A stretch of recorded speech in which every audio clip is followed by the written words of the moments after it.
बच्चों, स्वागत है आपका हमारे चैनल विज्ञान कैप्सूल पर। ऐसा क्यों होता है कि जब हम रात में आसमान को देखते हैं तो तारे हमको टिमटिमाते हुए दिखते हैं? या ऐसा क्यों होता है कि जब हम अपना हाथ पानी में डुबाते हैं तो हमारा हाथ मोटा हो जाता है?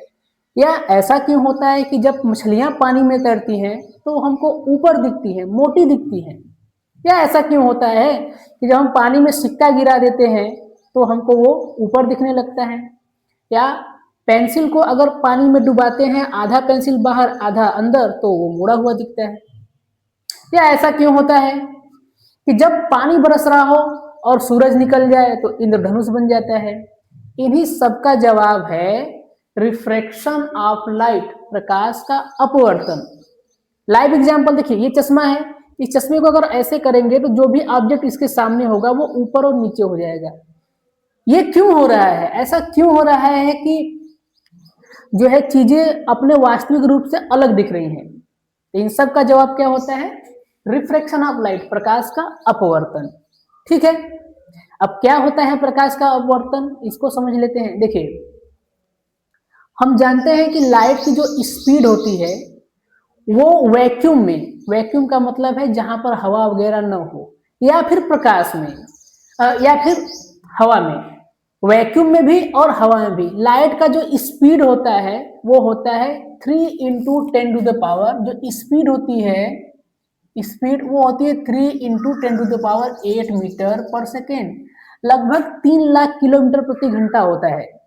ठीक है, लेकिन जैसे ही लाइट हवा से या फिर वैक्यूम से किसी मोटे माध्यम में, मोटे माध्यम का मतलब जैसे कांच हो गया, पानी हो गया, हीरा हो गया, तारपीन हो गया, केरोसिन हो गया, ऐसे किसी चीज में जैसे ही घुसती है तो उसके स्पीड में कुछ न कुछ बदलाव आ जाता है, और उस बदलाव के कारण एक घटना घटती है।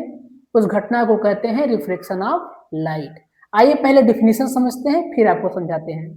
तो क्या लिखा है definition? The change in path of a light ray as it pass from one transparent medium to another transparent medium is called reflection of light. जब प्रकाश एक पारदर्शी माध्यम से दूसरे पारदर्शी माध्यम में घुसती है तो उसके पथ में, उसके रास्ते में क्या हो जाता है? बदलाव हो जाता है। वह सीधे न जाके क्या होती है? थोड़ी बहुत मुड़ जाती है। इसी थोड़े बहुत मुड़ जाने की घटना को हम बोलते हैं रिफ्रैक्शन ऑफ लाइट, यानी प्रकाश का अपवर्तन। बात समझ में आ गया?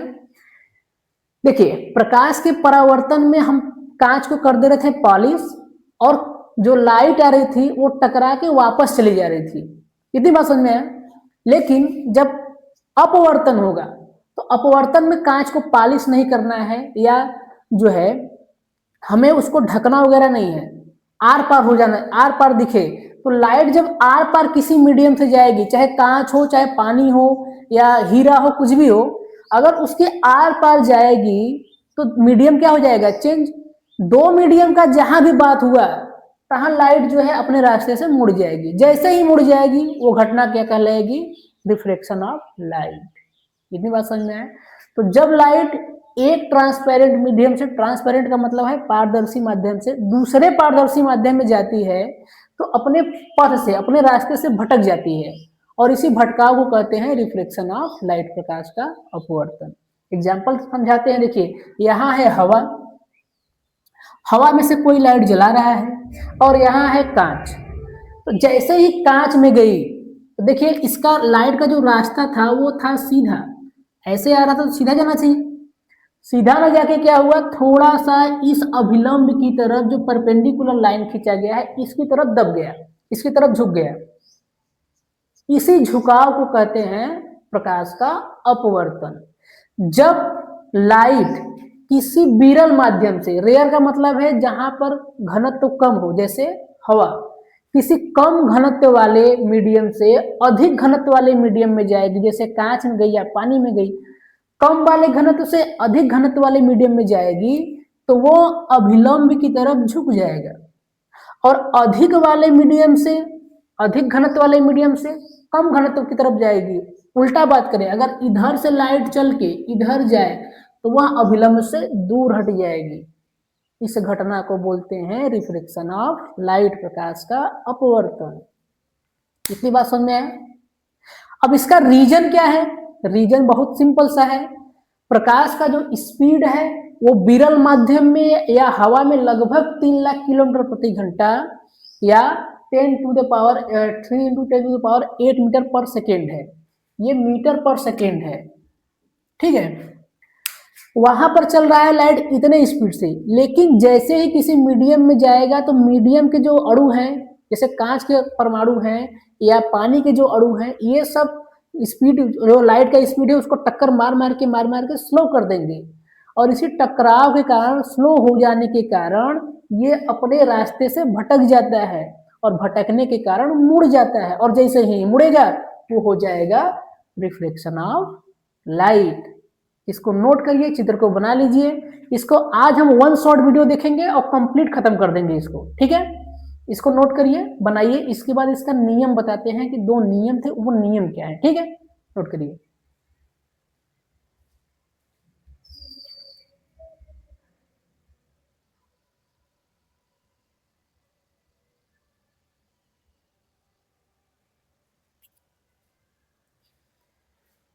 आइए देखते हैं लॉ ऑफ रिफ्लेक्शन कहते हैं, प्रकाश का अपवर्तन के नियम क्या है। तो 2 नियम दिए गए थे, सेम जैसे परावर्तन के लिए नियम था वैसे ही अपवर्तन के लिए नियम है। तो पहला नियम क्या दिया गया था कि the incident ray, the reflected ray and the normal to the interface of two transparent medium at the point of incident all lie in same plane. क्या मतलब हुआ इसका, आइए देख लेते हैं। क्या रहा है, आने वाली किरण, इंसिडेंट मतलब जो लाइट जलेगी, जहां से जलेगी, जहां से लाइट आएगी, आने वाली लाइट, फिर किसी मीडियम के अंदर जाने वाली यानी अपवर्तित होने वाली लाइट, और उसमें खींचा गया परपेंडिकुलर, तीन के तीनों सब क्या होंगे, एक ही प्लेन पर होंगे। इसको समझते हैं, फिगर से समझ में आ जाएगा। जैसे मान लीजिए ये आपका क्या है, नीचे कांच है, ऊपर हवा है, इधर हवा था, इधर नीचे कांच है। हिंदी मीडियम वाले बच्चे भी एकदम घबराए नहीं, उन्हें समझ में आएगा। मान लीजिए ये कांच है, ठीक। क्या कहा है कि इंसिडेंट रे, आने वाली लाइट जो आ रही है, आपतित किरण, और इसके अंदर अपवर्तित किरण जो अंदर गई है, ये आने वाली लाइट और इसके अंदर अपवर्तित होने वाली लाइट, और इस पे खींचा गया ये परपेंडिकुलर, तीन के तीनों, ये तीनों लाइनें जो है किसी एक तल पर बिलोंग करेंगी। सेम प्लेन का मतलब है एक ही तल पर, देखिए इसी तल पे है तीन के तीनों। समझ में आ रहा है। तो पहला नियम यही है कि इंसिडेंट लाइट जो होगी, रिफ्लेक्टेड लाइट जो होगी, और इस पे डाला गया नॉर्मल, तीनों एक प्लेन पर दिखाई देंगे, ठीक। दूसरा क्या बोला था, दूसरा नियम जो है इंपॉर्टेंट है। पहला तो नॉर्मली लॉ ऑफ रिफ्लेक्शन के जैसा है, यानी प्रकाश के परावर्तन के जैसा, सेम लिख सकते हैं, कोई दिक्कत नहीं है। दूसरा जो स्नेल्स लॉ के नाम से भी जानते हैं, यही जरूरी है, इंपॉर्टेंट है। तो इसको देख लेते हैं, क्या है ये, the ratio of sine of angle of incident to the sine of angle of reflection for light of given colour is constant. आपतित किरण की जो आई है, यानी जो साइन आई है, जो आपतित किरण द्वारा कोण बनेगा उसको साइन आई, जो परावर्तित किरण द्वारा कोण बनेगा इसको साइन आर कहते हैं। आने वाली किरण के द्वारा जो कोण बनेगा उसको साइन आई, अपवर्तित होने वाले किरण के द्वारा जो बनेगा उसको साइन आर। तो साइन आई के बटा साइन आर करेंगे तो हमेशा एक फिक्स नंबर मिलेगा, यानी कांस्टेंट मिलेगा, गिनती मिलेगी। इसे गिनती को बोलते हैं रिफ्रैक्टिव इंडेक्स, अपवर्तनांक। इसे दिखाते हैं म्यू से या फिर एन से, दोनों से दिखा सकते हैं।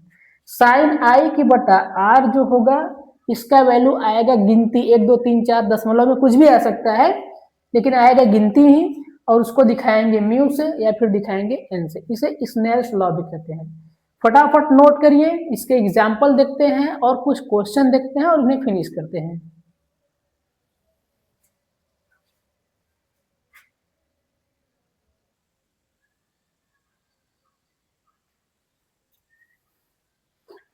आइए, टर्म आया था रिफ्रैक्टिव इंडेक्स, अपवर्तनांक। अपवर्तनांक को समझ लेते हैं क्या होता है। देखिए, हमेशा अपवर्तन कहाँ होगा, रिफ्रैक्शन कहाँ होगा, यानी अपवर्तन कहाँ होगा, जब भी मीडियम होगा दो, और दो के दोनों मीडियम होने चाहिए ट्रांसपेरेंट। जैसे एक हवा था, एक कांच लिया था, एक हवा रहे एक पानी रहे, पानी रहे एक कांच रहे, पानी रहे हीरा रहे, तो दो मीडियम रहे और दोनों ट्रांसपेरेंट रहे, वहीं पर क्या होगा, अपवर्तन होगा। तो जब भी अपवर्तन होगा तो लाइट मुड़ेगी। अब ये लाइट दोनों मीडियम के सापेक्ष कितना मुड़ जाता है, इसी को कहते हैं रिफ्रैक्टिव इंडेक्स, अपवर्तनांक। डेफिनेशन देख लेते हैं। The extent of change in direction of ray of light that take place in a given pair of medium is called refractive index। क्या इसने इंग्लिश में क्या बोल दिया, हिंदी वाले बच्चे भी ध्यान देंगे, इंग्लिश वाले भी। इन्होंने समझाया यह है कि जब भी दो मीडियम लिया जाएगा तो दोनों मीडियमों में जो लाइट चल रही है उसके रास्ते में कितना मुड़ाव हो गया, कितना परिवर्तन हो गया। लाइट को जाना था सीधा, लेकिन बार बार क्या हो जा रहा है, मुड़ जा रहा है। इस मुड़ने के रेशियो को ही क्या कहेंगे, दोनों मीडियम में जब रेशियो निकालेंगे तो क्या कहलाएगा, रिफ्लेक्टिव इंडेक्स। इसको दिखाते किससे थे, म्यू से थे। अब देखिए, अगर मान लीजिए दो मीडियम है तो दोनों मीडियमों को हम फार्मूले के टर्म में कैसे लिख के दिखा दें, इसके लिए देख लेते हैं। When light is going from medium 1, एक मीडियम से लाइट जा रही है टू मीडियम 2 में, तो इन दोनों मीडियमों के लिए रिफ्रैक्टिव इंडेक्स दिखाना हो तो कैसे दिखाएंगे, 1μ2 या 1n2। 1n2 का मतलब क्या है, refractive index of medium 2 with respect to 1। क्या मतलब है, represent refractive index of medium 2 with respect to 1।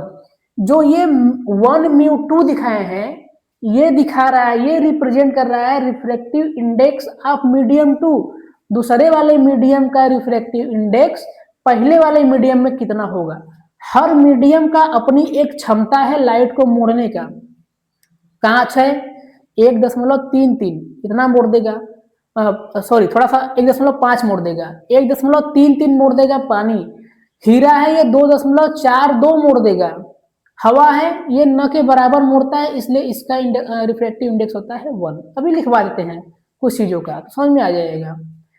तो ये जो1μ2 आया, या इसी को हम लोग एक और लिख सकते हैं 1n2 भी लिख सकते हैं, सेम चीज को।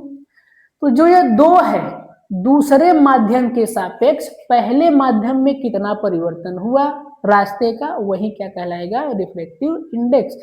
तो μ12 जब दिखाएंगे तो ये होगा μ2 बाई μ1, और इसके बराबर क्या होगा, I बाई आर, यानी साइन I बाई आर। ये है इसका न्यूमेरिकल फॉर्म, यानी फार्मूले के रूप में इसको ऐसे दिखाएंगे। ठीक है, नोट कर लीजिए। एक और रिलेशन आएगा इसका, किसके सापेक्ष, जब लाइट, भाई जब भी लाइट मुड़ेगा तो वो अपने गति में परिवर्तन होने के कारण मुड़ेगा, तो गति में कितना परिवर्तन हो रहा है उसके सापेक्ष इसको देखेंगे, रिफ्रैक्टिव इंडेक्स को। ठीक है, नोट करिए, उसको भी लिखवाते हैं, फिर करवाते हैं न्यूमेरिकल इसी पर, तब जाके ये टॉपिक एकदम क्लियर हो जाएगा।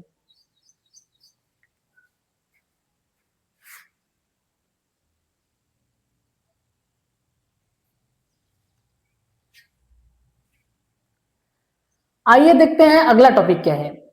अगला टॉपिक है एब्सोल्यूट रिफ्रैक्टिव इंडेक्स, निरपेक्ष अपवर्तनांक। देखिए, अगर हम दो मीडियम ले रहे हैं, मान लीजिए एक मीडियम कांच है और एक मीडियम पानी, और कांच में भी लाइट मुड़ेगा, पानी में भी मुड़ेगा।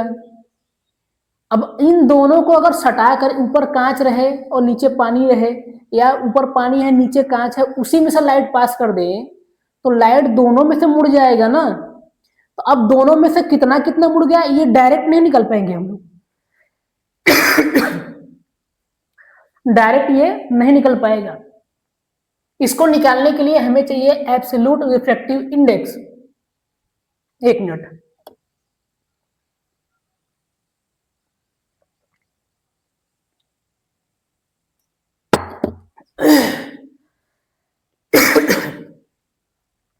सॉरी। देखिए क्या बता रहे थे कि जब अगर दो मीडियम ऐसे हों जो दोनों ही मोड़ने वाले हो लाइट को, और उन दोनों को सटाकर फिर हम लाइट पास करके सोचे कि कितना मुड़ा, एग्जैक्ट कितना बताना है, तो नहीं निकाल पाएंगे। उसके लिए हमें चाहिए एब्सोल्यूट रिफ्रैक्टिव इंडेक्स, निरपेक्ष अपवर्तनांक गुणांक चाहिए। अब निरपेक्ष निकालने के लिए क्या होना चाहिए कि एक ऐसा मीडियम होना चाहिए जिसमें लाइट मुड़े ही ना, चाहे वो वैक्यूम ले लो चाहे एयर ले लो। तो एब्सोल्यूट जो है रिफ्लेक्टिव इंडेक्स निकालना जाएगा किसके रिस्पेक्ट में, वैक्यूम और एयर के रिस्पेक्ट में। तो क्या बोला है डिफिनीशन में, the reflective index of medium with respect to vacuum और air is called absolute reflective index. किसी मीडियम का कितना जो है मोड़ने की क्षमता है लाइट को, वो डिपेंड करता है एयर और वैक्यूम के अंदर, वैक्यूम सॉरी इसमें डबल यू है। तो उसके लिए क्या लेंगे, जैसे हम एक एग्जांपल लिए हैं किसका, पानी का लिए हैं और ग्लास का। इन दोनों का अगर निकालना है, एक पानी है एक ग्लास, जैसे पानी भरा हुआ है और कांच के मान लीजिए बर्तन में यहाँ बनाते हैं, यहाँ कांच का बर्तन है और इसमें पानी भरा हुआ है और यहीं से लाइट जलाकर इसमें से पास करा रहे हैं। ठीक है, देखिए लाइट जो है पानी में से भी पास हुआ और कांच के बर्तन से भी बाहर निकला, तो इसने भी मोड़ा होगा लाइट को, इसने भी मोड़ा होगा, मोड़ा होगा कि नहीं मोड़ा होगा। तो पानी ने कितना मोड़ दिया ये क्लियर नहीं बता पाएंगे। क्यों नहीं बता पाएंगे, क्योंकि दोनों में जब एक लगातार मोड़ रहे हैं तो एग्जैक्ट निकालने के लिए कोई ऐसा मीडियम ले ले जिससे ये पता चल जाए कि पानी कितना मोड़ता है, और वही मीडियम लेके ये पता कर ले कि कांच कितना मोड़ता है। तो वह मीडियम है एयर। तो पहले एयर के सापेक्ष निकाल लें कि पानी कितना मोड़ता है, फिर वैसे ही एयर के सापेक्ष निकाल लें कांच कितना मोड़ता है, और फिर इन दोनों को डिवाइड कर देंगे, रिजल्ट हमारे सामने आ जाएगा। वही है क्या, refractive index, absolute refractive index. अब बात समझ में आया। तो अगर कांच पानी लिया हो कांच लिया हो और दोनों का एक साथ ही निकालना है, तो पहले निकालेंगे कांच का रिफ्रैक्टिव इंडेक्स पानी के साथ में, और फिर निकालेंगे पानी का रिफ्रैक्टिव इंडेक्स हवा के सापेक्ष। इन दोनों का रिलेशन जो आएगा वो बता देगा कि पानी का रिफ्रैक्टिव इंडेक्स और कांच के रिफ्रैक्टिव इंडेक्स दोनों में क्या रिलेशन है। ये बात समझ में आ गया, नोट कर लीजिए, नोट करिए फिर आगे बढ़ते हैं।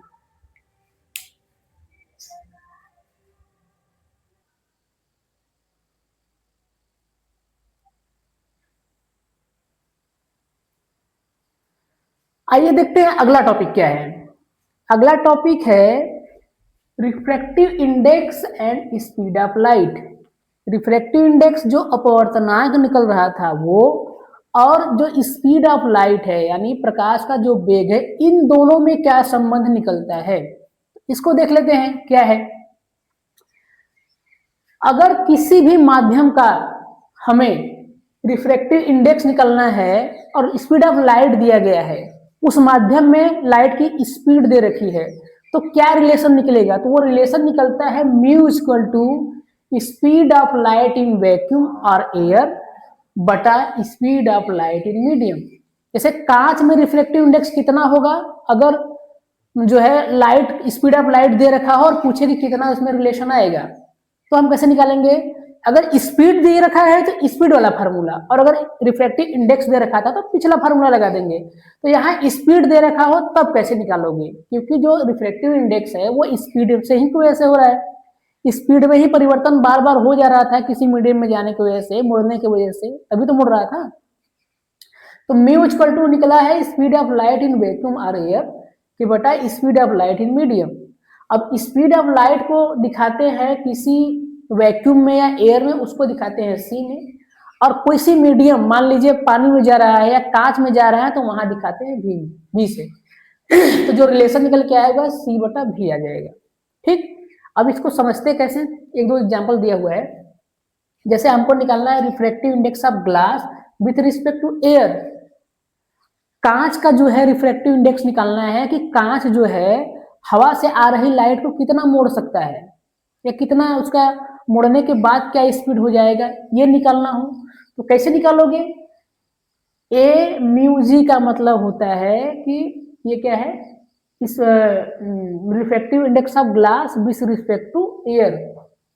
Refractive index of glass with respect to air, इसको दिखाएंगे ए म्यू जी से।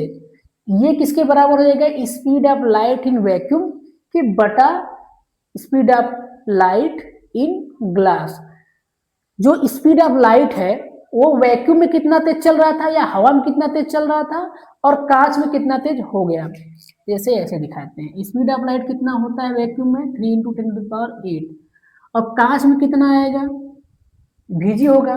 अगर अपवर्तनांक पता हो तो कांच का अपवर्तनांक होता है 1.5, तो इससे कैलकुलेशन करके हम निकाल लेंगे भीजी, यानी भीजी अगर निकालोगे तो हो जाएगा 3 इंटू 10⁸ और डिवाइड बाई 1.5 कट कर दोगे 2, यानी भीजी जो आएगा कांच में जो स्पीड आएगी वो आएगी 2 इंटू 10⁸। समझ में आया बात। रिफ्रैक्टिव इंडेक्स के मदद से हम कांच में या किसी मीडियम में कितना स्पीड हो जाएगा, कितना कम हो गया स्पीड या कितना बढ़ गया स्पीड, ये निकाल सकते हैं। यही दोनों को रिलेशन बताता है refractive index and speed of light. ठीक है, जैसे यहाँ एग्जांपल दिए कि जो हवा में स्पीड है लाइट का वो है 3 इंटू 10⁸। अब ये जो लाइट है वो कांच के अंदर गई तो उसमें कितना परिवर्तन हो जाएगा, स्पीड कितना स्लो हो गई, तो स्पीड हो गई 2 इंटू 10⁸। जहां 3 था वहां कितना आ गया, 2 आ गया, कम हो गया स्पीड। ठीक है, इसी तरह रिफ्रैक्टिव इंडेक्स ऑफ वाटर निकालना हो विथ रिस्पेक्ट टू एयर। अब पानी में कोई लाइट गया तो कितना स्पीड कम हो जाएगा, अगर ये निकालना हो तो फॉर्मूला लगाएंगे ए म्यू डब्ल्यू, यहाँ एन भी लिख सकते हैं, बराबर सी बटा वी डब्ल्यू। वी डब्ल्यू का मतलब है speed of light in water. अब इन दोनों के हेल्प से, इन दोनों को देखो, ये दोनों हवा के रिस्पेक्ट में निकल रहे थे, अगर ऊपर पानी भरा हो और नीचे कांच हो तब लाइट में कितना परिवर्तन हो जाएगा, लाइट की स्पीड में कितना परिवर्तन हो जाएगा, इसको निकालने के लिए बहुत ही important, very very important relation पूछता है कि refractive index of water with respect to glass कैसे लिखा जाएगा, तो वो होगा जी म्यू डब्ल्यू बराबर speed of light in glass के बटा speed of light in water. अब speed of light in glass कैसे निकालेंगे, तो ये formula, speed of light in water क्या निकालेंगे, तो ये वाला फार्मूला, इन दोनों को रखेंगे तो ये रिजल्ट आ जाएगा। कोई दिक्कत, आई थिंक कोई दिक्कत नहीं होगा, इसको लिख लीजिए। ठीक है, क्वेश्चन 2 डिवाइड बाई क्वेश्चन 1 करेंगे तो ये रिजल्ट आ जाएगा। ठीक है ना, नोट करिए। अब हमारा समय आ गया है न्यूमेरिकल का। इतने जो तामझाम पढ़ लिए इन सब का कोई मतलब नहीं निकलेगा जब तक हम इस पे न्यूमेरिकल नहीं लगा लेते हैं। तो चलिए अब न्यूमेरिकल की शुरुआत करते हैं, हर फार्मूले पे आपको एक एक न्यूमेरिकल करवाते हैं ताकि जितना पढ़े उतना हमको समझ में आ जाए, और इस जो है चैप्टर को फिनिश कर देते हैं। अगला टॉपिक लेंस रहेगा, इस टॉपिक को फिनिश करते हैं, चैप्टर नहीं, अगला टॉपिक जो है लेंस रहेगा, तो लेंस पढ़ेंगे नेक्स्ट वीडियो में। चलिए शुरुआत करते हैं न्यूमेरिकल का, इसे नोट करिए।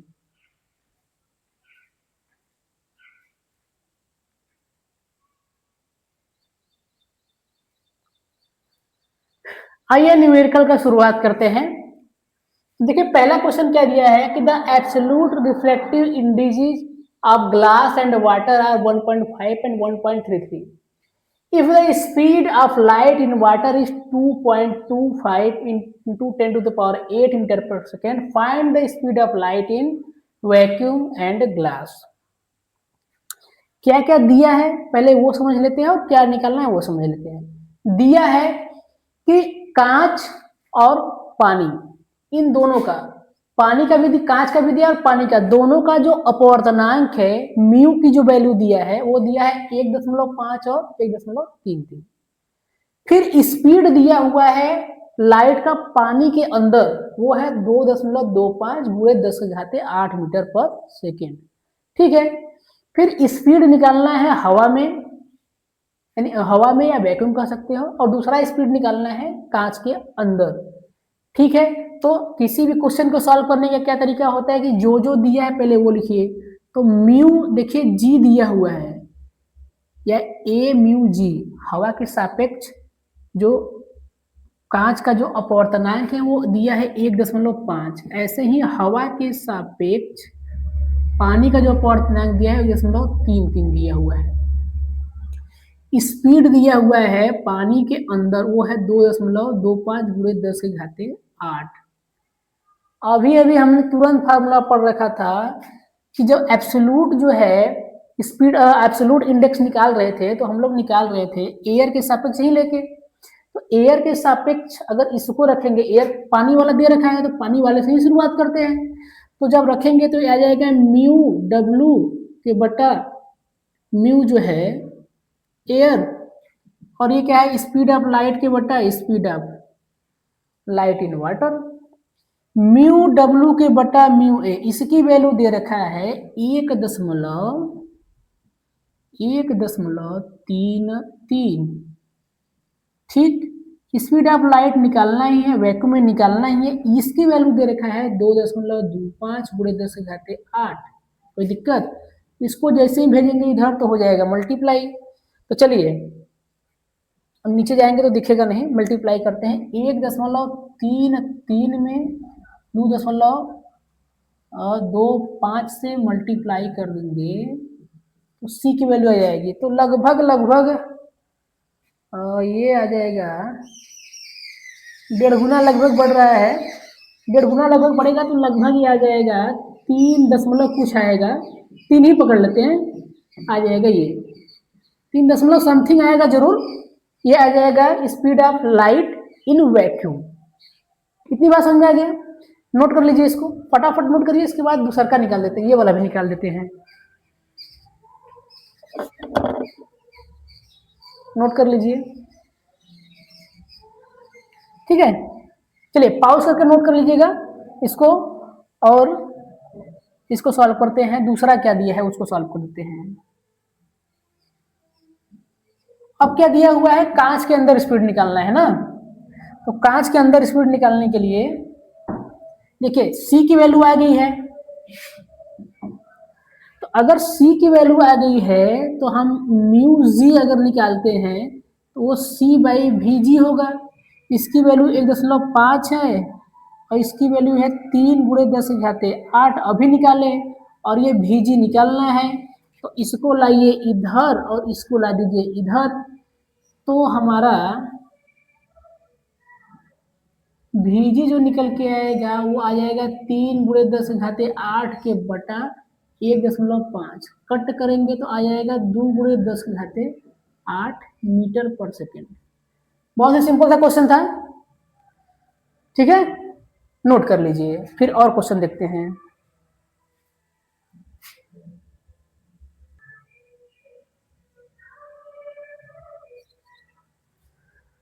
आइए एक और क्वेश्चन देखते हैं, छोटा सा क्वेश्चन है, बहुत इजी क्वेश्चन है।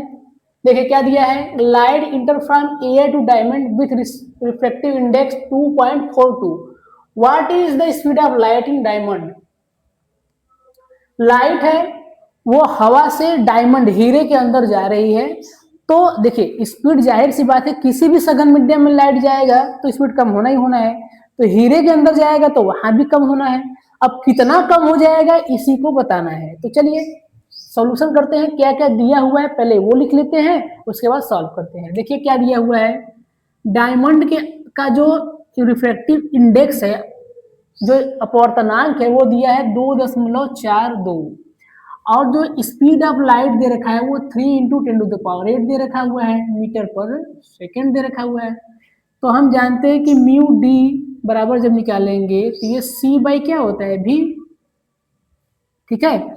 ये दिया है 2.42 और ये दिया है 3 गुणे 10⁸, और ये वी डी निकालना है, तो वी डी बराबर क्या हो जाएगा, वी डी बराबर क्या हो जाएगा, इसको ला देंगे इधर और इनको लाएंगे इधर, तो ये 3 गुणे 10⁸ के बटा 2.42। बस इसी को काट के सॉल्व कर लीजिएगा और आंसर हमको बता दीजिएगा कमेंट में कि कितना आंसर आया। ये आपका होमवर्क है, मैंने यहाँ तक कर दिया है, आपको बस फाइनल रिजल्ट लाना है, ठीक है। फाइनल रिजल्ट ला के हमें बताइए कमेंट में करके कितना रिजल्ट आप लोगों का आया, ठीक। अब जो भी बच गया होगा टॉपिक और कुछ इसमें पूछ लीजिएगा, कमेंट कर दीजिएगा, पढ़ा देंगे। नेक्स्ट लेक्चर में हम शुरुआत करेंगे लेंस का। तब तक के लिए all the best, bye bye, और इस चैनल को शेयर करिए और लाइक करिए।